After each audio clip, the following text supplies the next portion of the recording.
I've been on this platform for 3 years and I can't believe I haven't done this tag yet.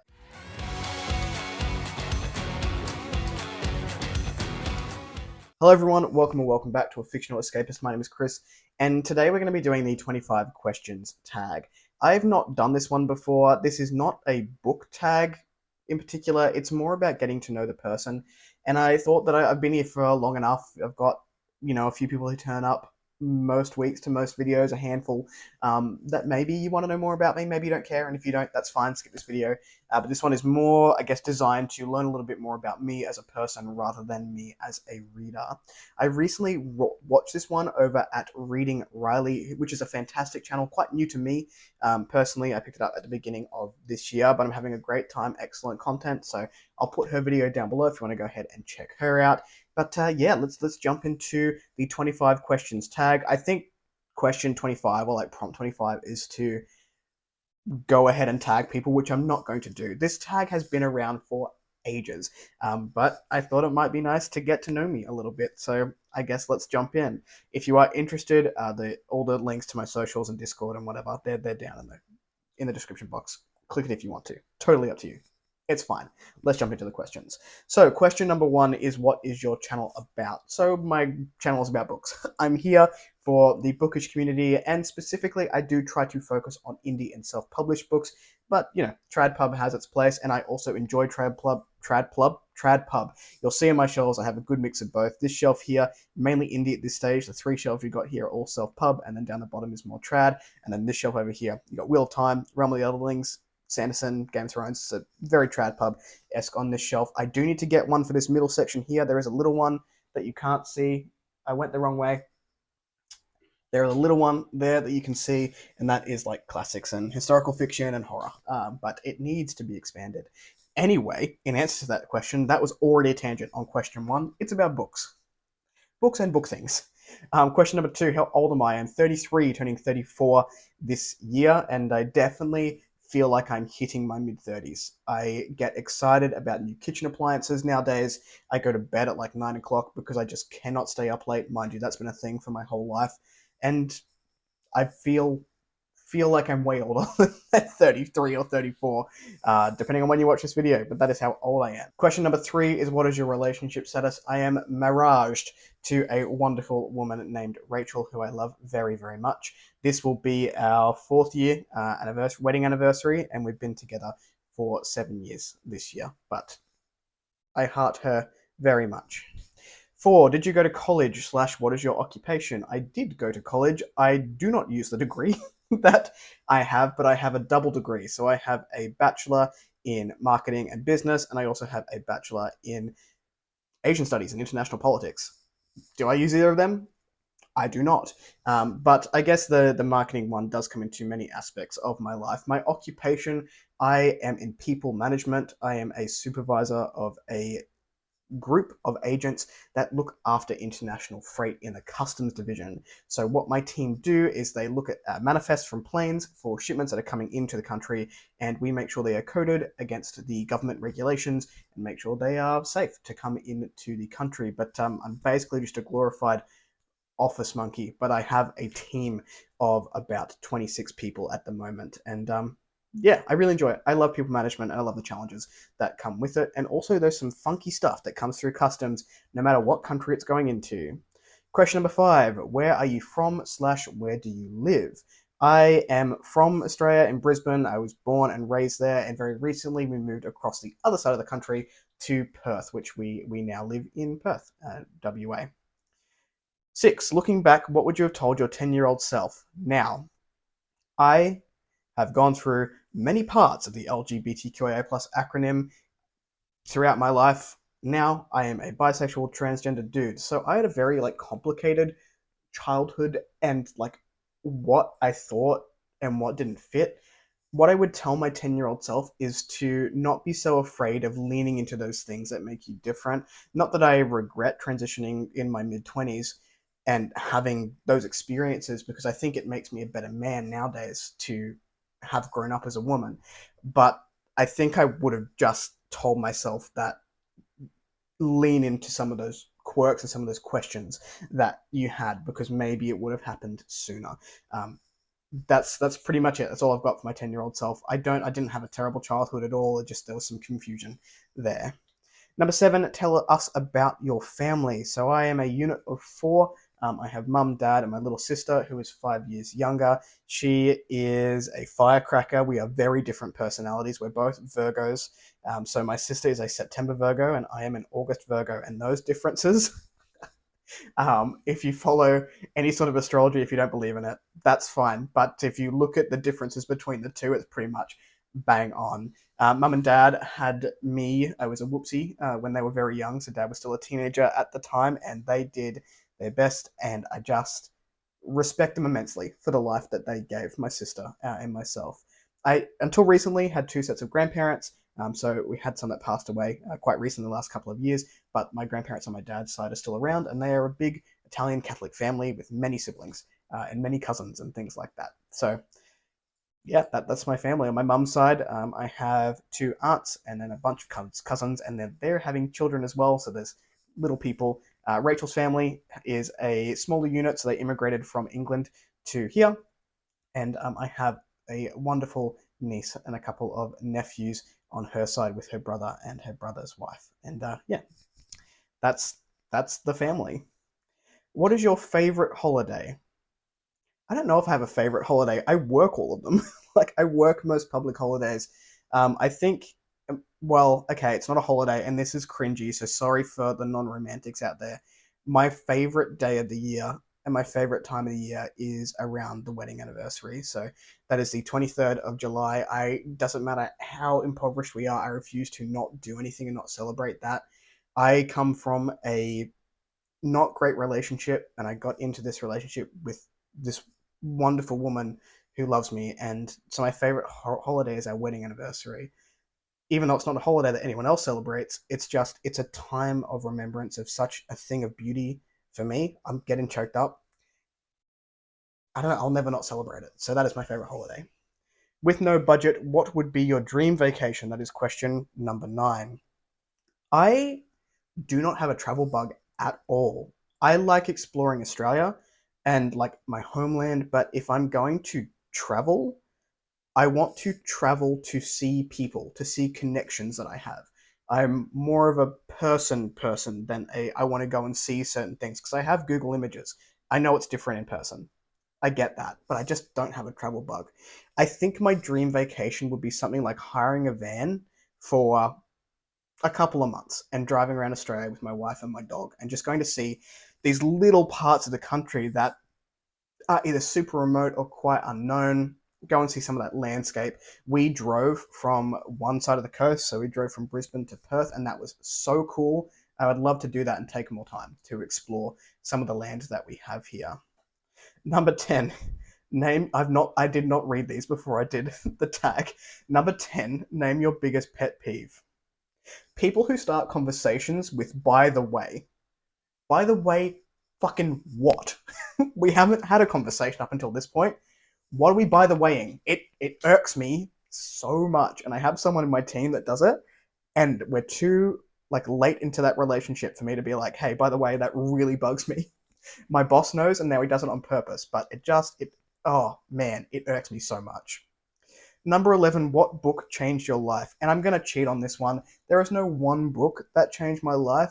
It is the community of indie authors that has changed my life. There are so many books on this shelf here that you can see. I've interacted with many of these people an acquaintance professional level where I've been able to get a little bit of insight. I've interviewed some of them here. It is the indie community and the books that have been produced from that community that has changed my life. If I'm going a little bit more, I will take back the cheating comment.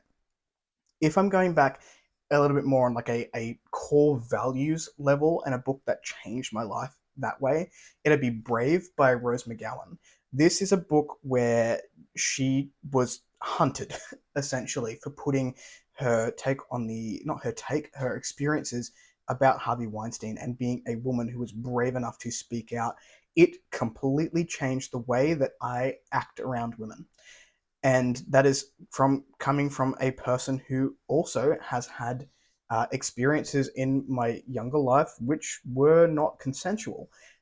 And it just You never ever not side with the victim. Like you listen. Your job is to listen at that point. Anyway, I don't want to get political here, but it definitely changed my life. Another one would be Know My Name by Chanel Miller. I think it's very, very important, particularly as a man, to make sure we are listening to these experiences and being better. So that one got deep. I did not expect it to get deep, but there it is. Number 12. What simple invention changed the world? CPAP machines. People with sleep apnea. I have family members with sleep apnea. People in my life have sleep apnea. I know it's like maybe an out there answer to that question, but man, do I sleep better now that people in my life have CPAP machines. Also, they can breathe and they get oxygen into their lungs. And then when they go about their day, we're not worried about them crashing into anything because they have no oxygen in their brains. Amazing invention, 10 out of 10. Number 13, what are your favorite movies slash TV shows? I don't watch a lot of movies and I don't watch a lot of TV shows. I tend to gravitate towards old favorites, like things like Will and Grace. I've watched, I can probably quote it to you at this point. Charmed is another like comfort show that I'll tend to go to. I grew up in the 90s. I love witches. I still love witches. I like, they're just so cool. But I don't really have favorites in terms of maybe types of movies and types of TV shows I gravitate towards. High drama, like heavy drama. I want to sit in discomfort. I want to be stressed when I'm watching it. I've recently really loved Yellow Jackets and The Penguin. The Bear was really good as well. I've not watched this, so the latest season that came out, I heard it's not as good. But yeah, heavy drama. Just I want to sit in it and I want to feel it with the people on the screen. 14, 14. This is 4. Anyway, 14. Describe yourself using 3 fictional characters. Whoa, I don't know. I don't know. I would like to say Sazed from Mistborn. It's probably one that I relate to. Oh, what was his name in A Touch of Golden Iron? I've not Evermere. I don't know. I don't know what his name was, but there was A Touch of Golden Iron by Alexandra Rowland. It was a male slow burn romance. I think it was Evermere, and he is probably a character that I've related to the most out of any character that's ever been in a book ever. And he is a stick in the mud guard in this, and he just likes following the rules. That is a character that I have related to, and probably will from Will and Grace. Oh man, I am such a rigid human being. They're my answers. Number 15, what was your dream job? I'm living my dream job, not the custom side of things, but my wife and I co-own or co-run a editing and publishing business, and I've always wanted to do things with manuscripts. Through BookTube, through Bookstagram, through Bard and Butter, I have been able to take on more of an active role in beta reading and alpha reading, and I would eventually like to do a developmental editing course because I really enjoy that aspect of editing and storytelling, but I get to live it. Like I get to help people on their way to creating stories that mean something to them. And yeah, like I'm very, very fortunate that I'm able to do that as well as having a job that pays the bills.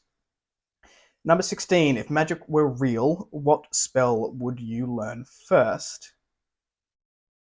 I don't know if it's a spell, but I would love the ability to instill empathy into others. I feel like we are living and in an increasingly turmoil world where we have extremes on either side and not a lot of conversation from people who are either in the middle or people who are willing to have that conversation. And I would like to have the ability to give people empathy, to be willing to learn about somebody else's experience. Because I think unless we're having those conversations, nothing happens. Progress isn't a thing. And sometimes people are going through a lot. You never know what's going on behind someone's doors. On the internet, we have personas. We showcase you the best of who we are. But you don't know what's happening in my world. I don't know what's happening in yours.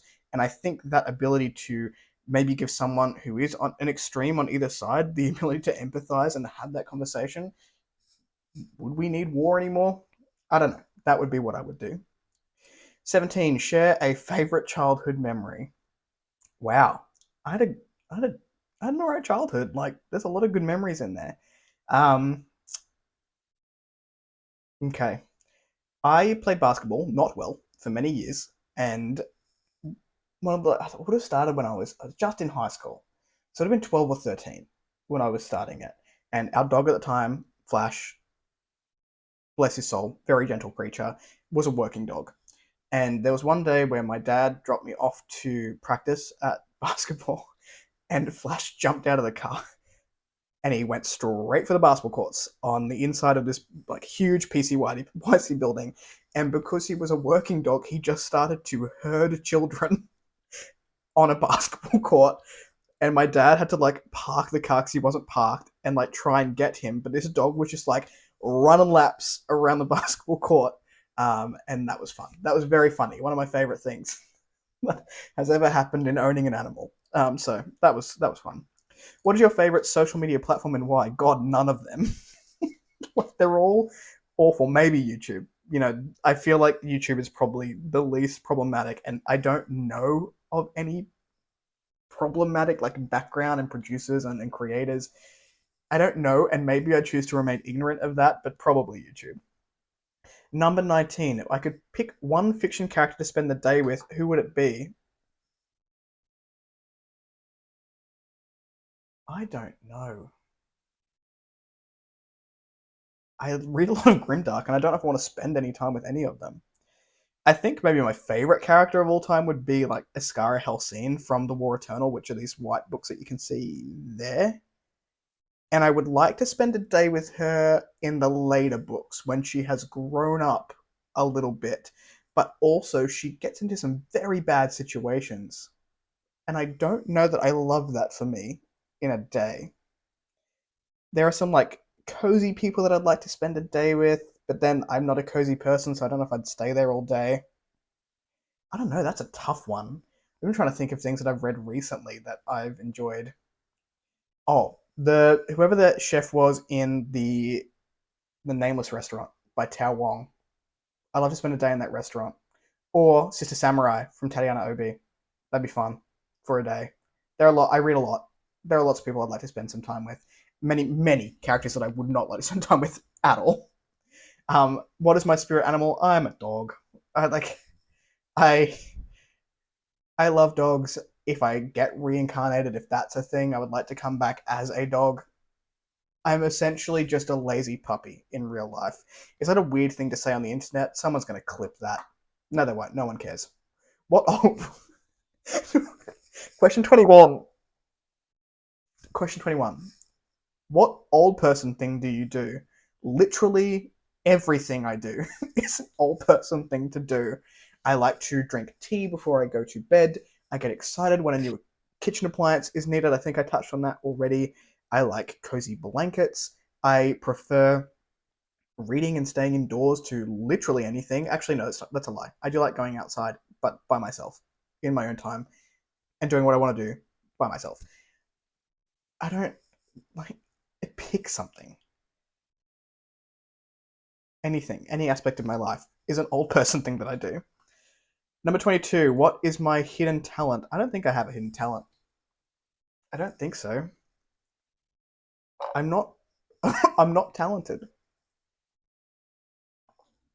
A hidden talent. I don't think I have a hidden talent. My dad used to say that I should get into stand-up comedy because I have a dry sense of humor.